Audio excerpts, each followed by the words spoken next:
Hold up, wait a minute, let me put some cap up in it.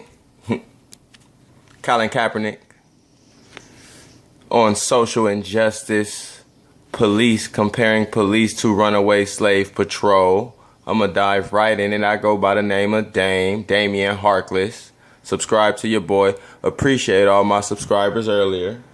This time is gonna get a little bit deep, a little bit dark. Might get uncomfortable for some people, but so be it. We're at a debate forum to where we got to speak on issues like this. Particularly, we love sports, and this is kind of relative to sports, as you can see. But sometimes, I feel like our civil duty sometimes is not to just be entertained. It's to give our insight and our perspective to try to help better this physical embodiment in this world that we live in.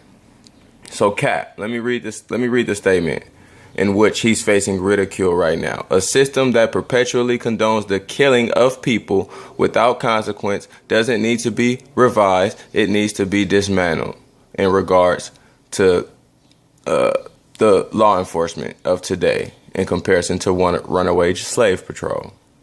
Now, sports news sites and sports analysts posed the question, will Cap's tweet damage his chances in the NFL? Which is also subliminally saying the NFL stance on a position like this. Now let's face it, our system, our history in the Western society has been a system of oppression. The only way you can't believe that is if you refuse to look at our dark history.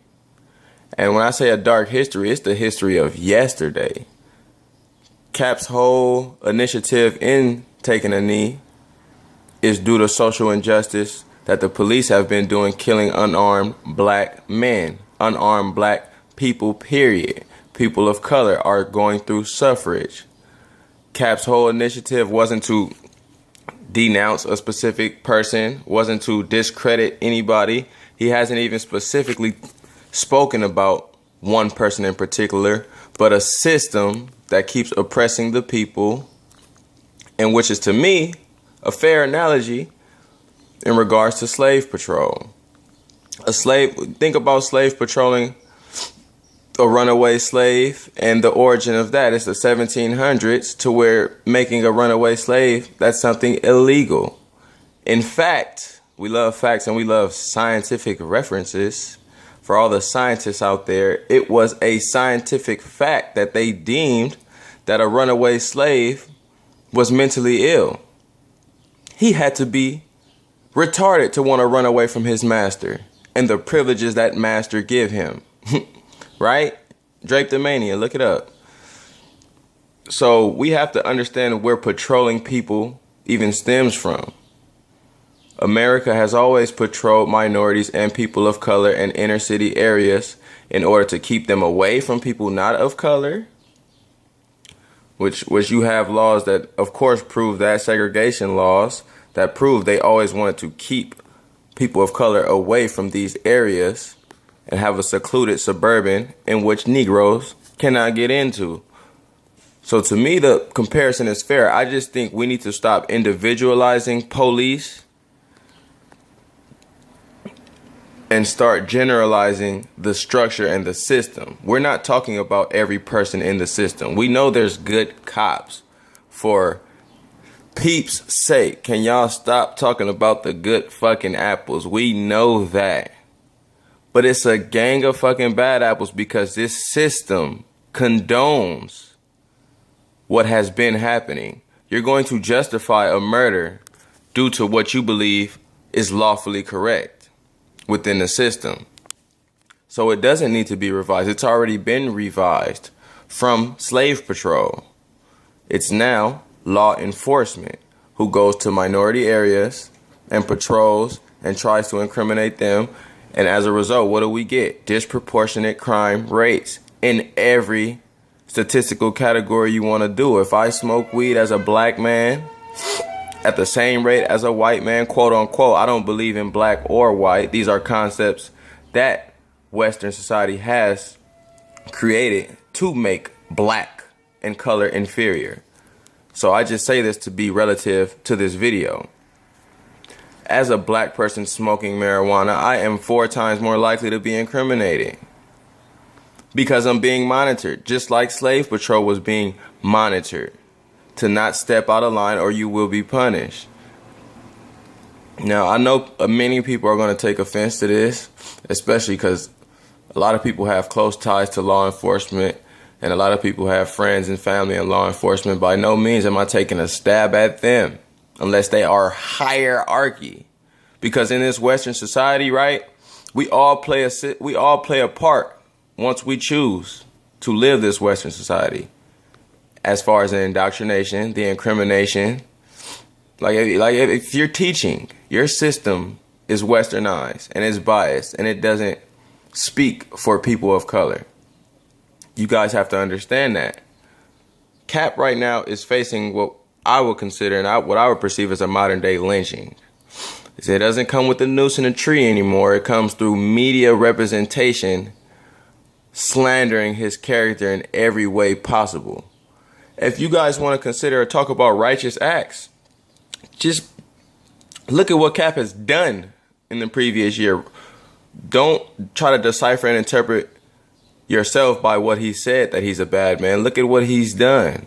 He's been feeding families all over the nation, raising money. He's been donating his own personal check that he got from the NFL to people of suffrage, to the people of the oppressed. He's actually been meeting and talking with people that are oppressed from different nations, trying to reach a level of unity that we haven't gotten to due to, I believe, the system's methods in dismantling people like Cap. I definitely consider Cap an activist. Cap was my favorite player in the NFL. Shit. Not talent-wise, not skill-wise, but shit, as far as what he stood for, he got the Afrocentric fro right there, something that's been abolished. If you guys don't know, when the last time you seen a fucking afro? Why do you guys think that we can't wear an afro to an interview? Anything Afrocentric is looked at in a negative manner. So yeah, the premise of this shit, yes, it's a rant, but I just want to know, what will we do as people, as citizens, because we're all together. People are going to come up here and say, you're stupid, Cap is just weak, Cap is garbage, he shouldn't be in the NFL, he's out of line, the police protect him, who he's going to call. I know the comments and the rhetoric I'm going to get on the backhand side. But as a people, regardless if you like it or not, we're together in this shit. Does what he say have any substance? Has this system perpetually condoned killing people? If you sit here and say no, you're a fucking liar. Or you're trying deliberately to be oblivious to this whole situation of oppression with people of color. And by all means, all people that don't fall into this aristocracy of a family that controls the monetary system are oppressed as well. This is just on a level that can be perceived by our visual. They're doing it on the basis of color, on the basis of skin. So essentially, Cap is speaking for everybody. He wants equality and to end oppression so we all can have unity, so we all can vibe on a good accord, so we all cannot judge people based on the skin or based on how much money they got in their fucking pockets. So yeah, what does revising the system do if it's already been revised into this? We revised this slave patrolling to policing, and we're still looking for people of color. All numbers reflected. And then you have media heads, which is one of the main reasons why I go on here. The media is disgusting. Most of the media. I might point out a couple people who seemingly been advocates of Cap. Surprisingly, Max Kellerman. I won't say surprisingly. I think I probably subconsciously said that because rarely do I see someone not of color advocating lives of color. While I'm seeing Stephen A. cooning on the other fucking side, talking about Cap is a martyr and Cap is sick for not voting and Cap is this and Cap is that. Anybody who's any sort of a historian knows that voting wasn't always the method for revolutions. My idol Malcolm X didn't vote. He believed that we were throwing our vote away. We were getting whooped by the Democrats when the Democrats never had our best interest at hand, right? So you can ridicule him for not voting. You can ridicule him for calling out this system of oppression. But a lot of activists will always call it out if it's seemingly there by perspective. Yeah, so my question, you know what I'm saying? The video will come to a close. I don't want to carry on for too long, even though this is something of substance which should be talked about. I really want to hear y'all opinions on this. This to me is my favorite video so far. I know y'all like me getting on Nick Dick riding right head. You feel me? That was cool. Y'all like me getting on LeBron. Shit, I'll be back on there. You know what I'm saying? Entertainment, I feel it's a balance in our lives. We need entertainment, but sometimes we need to be enlightened. Sometimes we need to talk about shit that makes us uncomfortable. This is one of those issues. My question is, what can we do about it? It doesn't have to be something big. It's you have, like, let's say you really are an advocate of what Cap is saying and you love football. There goes something that you have to put in perspective for yourself. Like, am I going to support people who've shown me how they feel in this instance? The NFL is letting you know. This privatized industry is letting you know you cannot speak and talk about this system that has historically oppressed people of color and get away with it. We stand by these systems. So essentially the NFL stands by oppressive methods. My opinion, all of these sports owners do. I'm susceptible as well. I watch basketball. I love it. I grew up on it. That's my sport. I love to play it. I love to watch it. But if you got Mark Cuban, who's supposed to be one of the more liberal and personal friendly owners, saying that he's fearful when he sees a black person with a hoodie as opposed to a white person with tattoos, right? Not as opposed to, in comparison. He's as fearful of a black person with a hoodie as he is as a white person with tattoos all over his face. Anybody see the significant difference in that analogy? All you have to have as a black person is a fucking article of clothing. As a white person, you got to be tatted up to the face, which implicates, for anybody, a sign of, you know what I'm saying, a subconscious sign of something that may be wary, even though we need to get rid of that. Tattoos don't make you dangerous. It's just a subconscious thing. But Mark Cuban doesn't acknowledge the fact that we can't tattoo our blackness. We can't tattoo our color.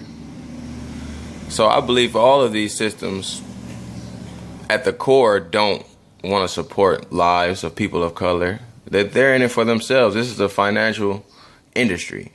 These guys are looking to make money, profit. And these are the modern day, well, not Cap anymore. I think Cap just signed his lease off.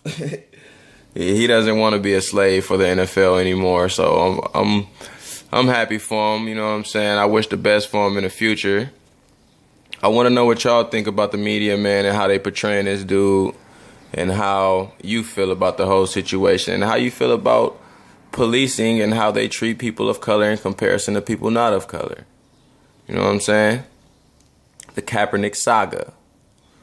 Oh yeah, Stephen A. used a motherfucking clown, man. I've been following what you've been saying about Cap for a while, since he started taking his knee, and everything you said has blackface written all over that shit.